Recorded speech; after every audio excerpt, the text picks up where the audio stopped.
Welcome to Kenton Teaches. Enjoy the video. You start by verifying compatibility. Confirm your Seltos head unit supports Android Auto wired or wireless, and that your phone runs Android 9 or newer. Connect a high-quality USB cable now. Cheap cables cause negotiation failures.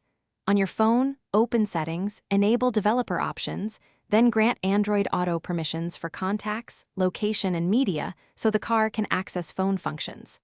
Once done, plug into the infotainment USB labeled Android Auto.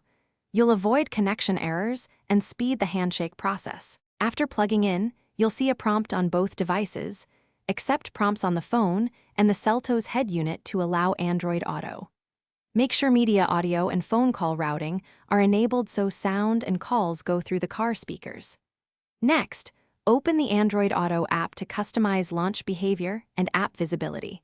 This trims clutter and ensures navigation apps appear first. Then test steering wheel buttons and touch controls to confirm they map correctly.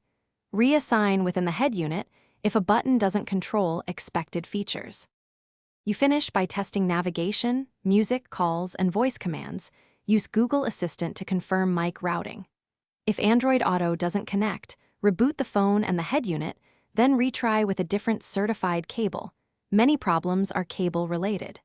Make sure both phone OS and head unit firmware are updated, and clear the Android Auto app cache to reset settings. If using wireless Android Auto, ensure your car supports 5 GHz Wi-Fi or stable Bluetooth pairing. Otherwise, use wired mode to avoid dropouts.